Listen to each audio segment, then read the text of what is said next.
Bonjour à toutes et à tous. Tout d'abord, merci pour votre attention, merci pour vos partages et bienvenue aux nouveaux abonnés. Sachez que je prends le soin de noter toutes vos demandes d'études, de mots, et que seule l'inspiration me guide devant ce livre ouvert, vierge de toute ligne, que chaque auditeur me suggère de noircir à travers sa ou ses propositions. Cette semaine, un mot proposé par Isabelle, qui tient, pour des raisons personnelles, à ce que j'éclaircisse le sens de ce mot duquel émane une vraie profondeur spirituelle. Je propose maintenant de vous emmener à sa découverte. Faire confiance, remettre ou mettre sa vie entre les mains d'un inconnu est une chose difficile, voire très difficile. Plus encore quand on sait que l'issue, qui peut-être nous sera fatale, peut nous faire quitter ce monde terrestre en un claquement de doigts. Je pense à celui ou celle qui, par exemple, doivent subir une opération. Ils vont s'abandonner, abandonner leur sort et le livrer aux mains d'un étranger avec angoisse, souvent avec beaucoup d'appréhension. Dans d'autres cas, et aussi étonnant que ça puisse paraître, pour nombre d'hommes sur cette planète aujourd'hui, certains déposent leur vie entre les mains d'un inconnu avec beaucoup plus de ferveur, beaucoup moins d'anxiété, et même, au contraire, une certaine joie. Je pense évidemment aux phénomènes religieux. Là encore, un inconnu va décider de ton sort. Tu t'en remets à lui. Confiant, du verbe confier, nous vient de l'ancien français confidere, du latin confidere, de cum et fidere, confiance, fier, qui nous vient du latin populaire fidare, ou fidere, avoir confiance, avec la même racine que fides, foi. Donc confiant, ou la confiance, c'est remettre quelqu'un, quelque chose, aux soins d'un tiers dont on est sûr. On confie l'un de ses enfants à un ami, par exemple. C'est aussi communiquer. Par exemple, confier un secret au représentant d'une autorité, à un proche, à sa compagne ou son compagnon. En matière religieuse, un texte où le croyant déclare qu'il s'en remet à Dieu pour assurer son destin peut être trouvé dans plusieurs traditions. Mais un exemple particulièrement pertinent provient du Coran, dans l'islam, où la notion de confiance en Dieu, tawakkul, est souvent exprimée. Un verset illustre cette idée. Donc selon le Coran, c'est la sourate 3, La famille d'Imram, verset 154. Si Dieu vient à votre secours, qu'est-ce qui pourra vous vaincre? S'il vous abandonne, qu'est-ce qui pourra vous secourir?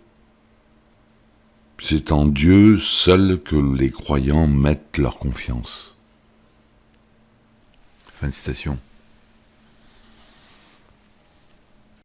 Le principe de tawakkul dans l'islam est donc un acte de foi qui consiste à faire confiance à Dieu pour la gestion des événements de la vie après avoir pris les mesures nécessaires.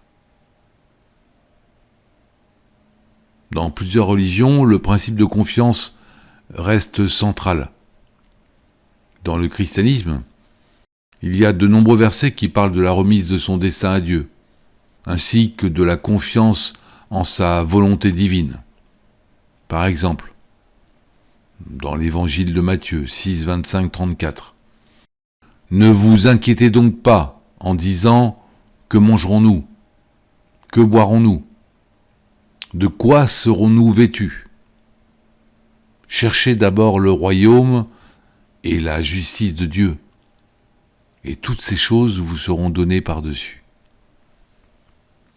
Ce passage montre que les croyants doivent remettre leurs préoccupations matérielles entre les mains de Dieu et faire confiance à sa providence. Confiance. Confier. Dans le judaïsme, la confiance en Dieu est également centrale. Et l'idée de s'en remettre à lui pour son destin se retrouve fréquemment dans les prières et les textes sacrés. Le psaume 37,5 par exemple, je le cite.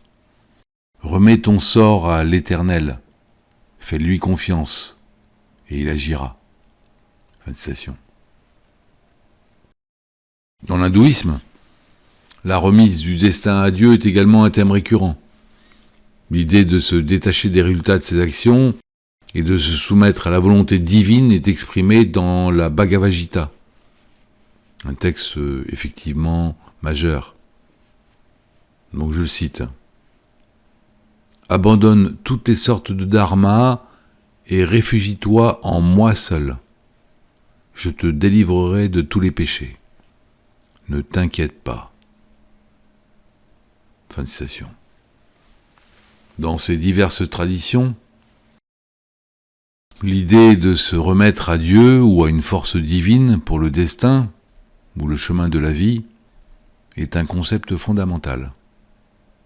Il s'agit de reconnaître que l'homme n'a pas un contrôle absolu sur les événements de sa vie, mais qu'en s'en remettant à la volonté divine, il trouve la paix. La confiance dans un principe supérieur, qu'il s'agisse de Dieu, de la nature ou de l'ordre cosmique, est un thème fondamental qui traverse non seulement les religions, mais aussi les systèmes philosophiques. Différentes écoles philosophiques ont abordé cette notion de confiance sous différents angles. Je laisse le soin à la chaîne du précepteur de vous présenter ces notions avec l'excellence qui est la sienne. Je ne citerai ici qu'un fondement philosophique qui invite à la confiance, celui des stoïciens. Les stoïciens, je le rappelle, est une école philosophique grecque qui prônait l'importance de la confiance en l'ordre naturel et divin de l'univers. Selon cette philosophie, la confiance découle de la compréhension que certaines choses échappent évidemment à notre contrôle, mais que notre propre réponse à ces événements, notre vertu, notre sagesse, sont sous notre contrôle. Il demeure qu'entre nos deux anonymes, le chirurgien et le créateur, cités plus haut, ces deux-là peuvent décider de ta destinée, de la tournure que va prendre ta vie. Ce qui diffère entre deux, c'est une question de temporalité. L'un décidant, entre guillemets, de ton avenir à plus ou moins court terme. Je pense à notre chirurgien sur ta table d'opération. L'autre, dans cet au-delà promis dans lequel une place ou un rôle te sont garantis. Il s'avère que la confiance est exclusive du doute. Sinon, il s'agit d'une confiance relative, d'une confiance mesurée. Au contraire de la confiance qui peut être totale, aveugle. Quant à la confiance qu'on peut s'accorder, la fameuse confiance en soi, elle procède des mêmes mécanismes. On peut avoir une confiance totale, une confiance aveugle, on peut appeler ça de la hardiesse, du courage, de l'intrépidité, voire de l'inconscience. Surtout si cette confiance totale vous amène à commettre des actes sans mesure, disproportionnés. Ce type de confiance, ce trop-plein, peut effectivement vous jouer des tours, vous emmener au-delà de vos propres limites. Mais cette confiance peut être aussi effectivement mesurée, relative. Dans ce cas, tu seras prudent. Tu prendras le soin de tout évaluer, seras sensible aux conséquences de ta propre circonspection. Tu deviendras un être prévoyant. Dans les cas les plus extrêmes, quand on n'a aucune confiance en soi, je le répète, la confiance est exclusive du doute, on court le risque de vivre une existence baignée par l'incertitude, la perplexité, le questionnement. Manquer de foi en soi, manquer du courage nécessaire pour affronter le réel, peut rapidement te faire connaître l'enfer du doute, du questionnement, les affres de la réelle passivité.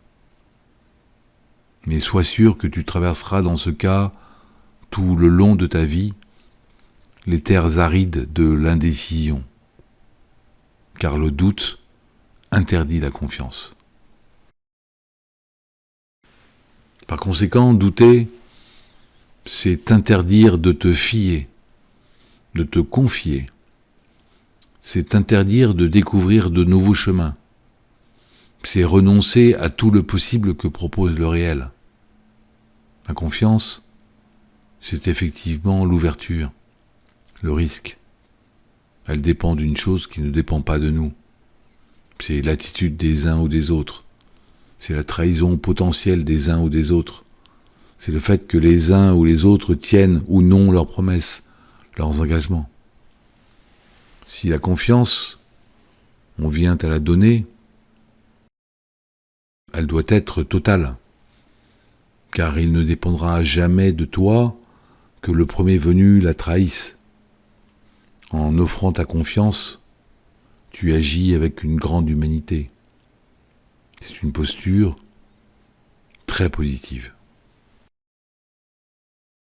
Pour ces différents cas de figure, il s'agit d'avoir la foi en quelque chose, en quelqu'un, de se fier aux compétences de l'un ou de l'autre dans la réalité. Si ton chirurgien fait preuve d'incompétence, ses conséquences peuvent être catastrophiques. Si ton créateur, celui à qui tu t'en remets, ne tient pas à toutes ses promesses, même si pour certains ce créateur est une mystification, tu n'auras sans doute pas les mêmes moyens de t'en plaindre. Il se peut même que tu n'aies aucun moyen de te plaindre du tout. Il se peut également que, ne pouvant te plaindre du premier, ce chirurgien qui abandonne ton corps sur cette table d'opération, tu ne puisses pas te plaindre du sort que te réserve le second. Parce que apprendre, c'est être prêt à payer le prix de nos erreurs. Apprendre à ses dépens. Combien sommes-nous prêts à payer pour cela ? Et quel prix sommes-nous prêts à payer pour notre défiance, notre suspicion ? Alors, confiant ou méfiant ? Crédule ou suspicieux ? C'est le choix qui repose entre tes mains.